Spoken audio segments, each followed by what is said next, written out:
I saw Aquaman with my brother recently, and that did seem mildly appropriate because it's a film about fraternal bonds. Ultimately, that's a theme that carries through. Um, Now, I had heard that it was supposed to be a mix of Star Wars and Lord of the Rings in terms of overall feel. And the aesthetics definitely sold that. Like, all right, listen, if you ever wanted to see uh, what an Atlantean version of a stormtrooper would look like, you are going to get that. Like, you're going to get that really fast too. Like, basically in the first scene, I think. Yeah. So that was delivered to me uh, by express mail, man, and with the little bow on top. So, and listen, I was there for that, and it was there for me. Like, we met, it was great. I had a good time with it. Um, but the a lot of the like political intrigue and familial fighting, a lot of that whole like kingdom plot, a lot of that stuff reminded me of a blend of Game of Thrones and Arrested Development. Like, if there were a House Bluth, Patrick Wilson's Orm would be its main face. One other thing. The kid who plays like young Aquaman in that like little grade school scene, he totally looked like a young Vincent Chase, which seemed fitting in a roundabout kind of way. Um, but also the other thing that it made me flash back to, uh, the last vivid memory I have of seeing Nicole Kidman play the blonde mother of a movie's protagonist was her brilliant turn in the role of Mrs. Coulter in like last decade's Golden Compass, which I loved. Like, man, I think that I saw that through various causes on 3 occasions in theaters, and I kept waiting for a sequel to come out, like whenever winter rolled around, until I finally realized that uh, it was not financially successful, despite the devotion and appreciation my friends and I had for it. Yeah, so that never happened. I think that they're making a series now, like a television series or Netflix or whatever. And the dude's also like writing some other business in that universe, like some real stuff. I read the first novel in that when it came out a year ago. Bought it for the first friend who invited me to see it. Yeah, Philip Pullman, that dude. But also, like, I will say this, and I didn't realize this at the time, but like that first movie or that first book, even like that's the only one that really has. Um, it's the only one that really gives the sort of feeling that I really like walking out of a theater with. I can't. I mean, the second one it probably just promises more, right? And the third has like a slightly melancholic note in a way. At least that's how it felt when I read it. How old was I? Like 12, 13, whatever. I was I might have been too susceptible to external triggers of melancholy at the time. Like, listen, I struggled with like late Sunday afternoons until I was 17, 18. Actually, you know what? It was right around the time of the release of the film Golden Compass. And the reason for that, I remember being invited to a movie by a friend on one late Sunday afternoon, and I said, "Oh well, I don't know, man. It's Sunday. Don't know if I like seeing movies on a Sunday. Then I get out and it's dark and it's cold and it's autumn, or whatever, winter." And I realized, wait, I'm not in school at the moment. My school wouldn't let me come back, and there's no time for me to start a new school until the next semester. So yeah, hell yeah. And since then it's been great. And honestly, now Sunday's my movie day. So whatever. I mean, I don't really have much of a schedule at the moment, but my week does still start on Mondays. I have other sorts of schedules. Um, and yeah, So yeah, that was around the same time. It was after I think it was probably after I'd seen the Golden Compass, but it was I think we saw Juno. I think that no, you know what? It wasn't even Juno. That was later. It was Eastern Promises, which is a very melancholy movie, but I had a delightful time. Where was I? Thought that I had some way of wrapping all this up, but I'll just keep talking until I get back to it, or I might just give up. Give me a few seconds to decide.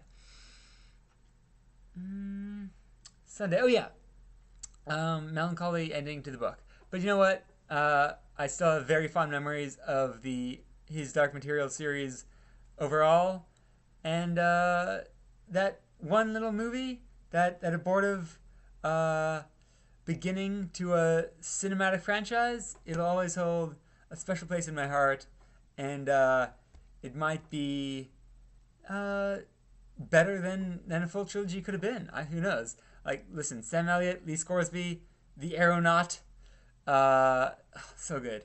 And oh man, obviously Nicole Kidman. Am I just gonna list all the actors? Yeah. Well, all right. Daniel Craig. Yeah, that might have been my introduction to Sam Elliott, but um, I remember going to see that, and it was preceded by a trailer to There Will Be Blood, and my friend reacted with the same excitement.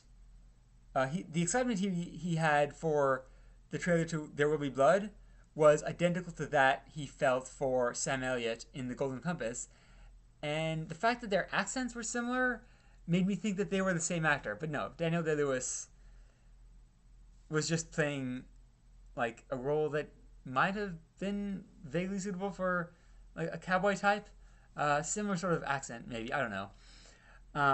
But yeah, for a while I thought that Daniel Day Lewis might have been Lee Scoresby, but no, I was totally wrong. Sam Elliott, man, that dude kicks it. Yeah, such a great aeronaut. We never did get to see those little fairies on their dragonfly mounts though. Oh well, maybe that'll be in the series. Let's hope. Yeah, there have been a bunch like that recently, man. Last decade, because I mean, even before, I don't know.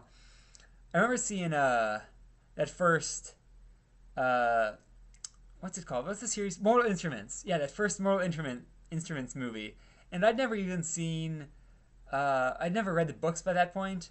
I didn't even. When did I start reading them? I think I started with like the Victorian era like sequels or whatever.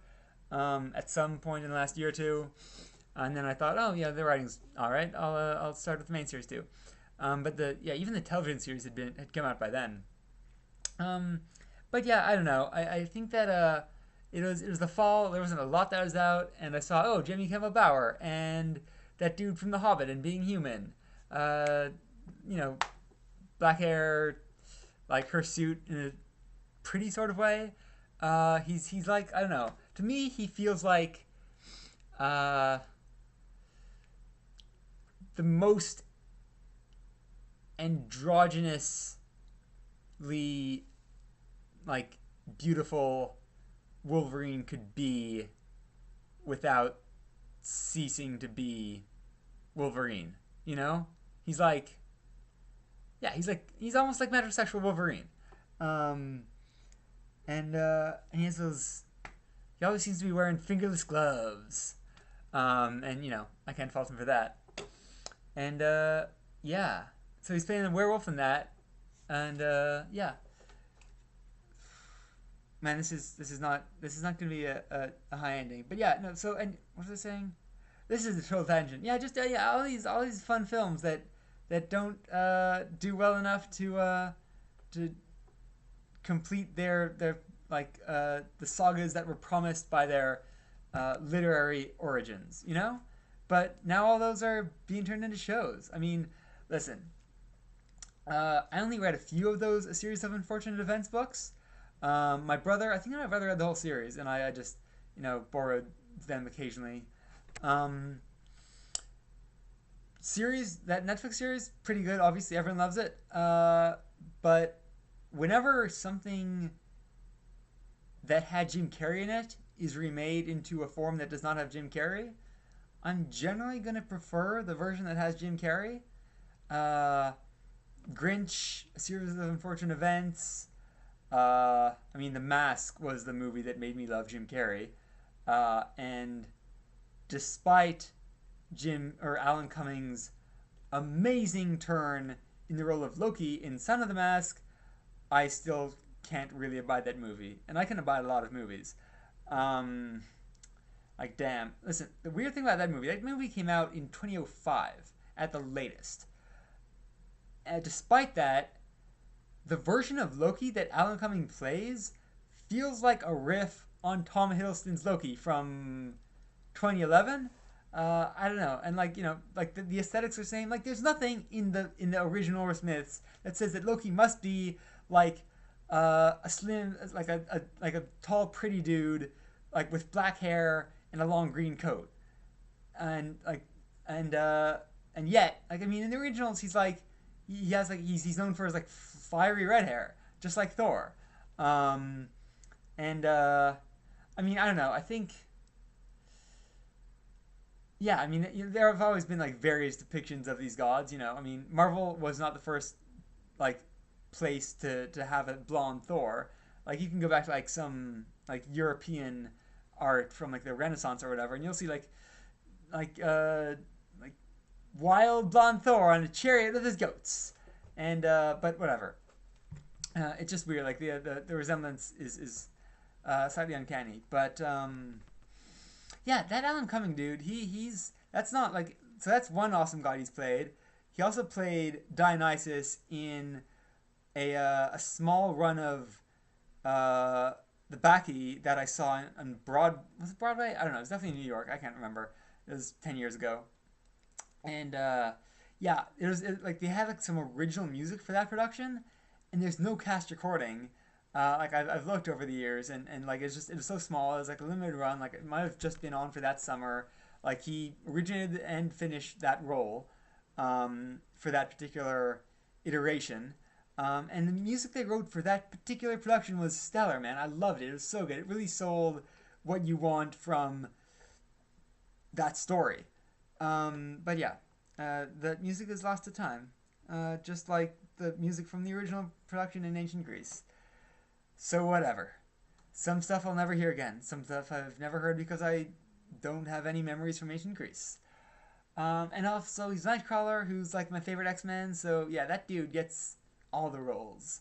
He's right up there with what's his name Ben Barnes? I think Ben Barnes. Yeah, that dude plays like whenever he's in a movie, he always seems to be playing like my favorite character. He's played Dorian Gray. He played Ariel in The Tempest. Other stuff. I think that he was in Stardust. Yeah, this is going on. But I think that I've made my main points and a bunch of random ones besides those. So I'll leave it there for now. And whatever. I'm recording this around the holiday season, and holidays always in our hearts. So yeah, happy holidays, dudes.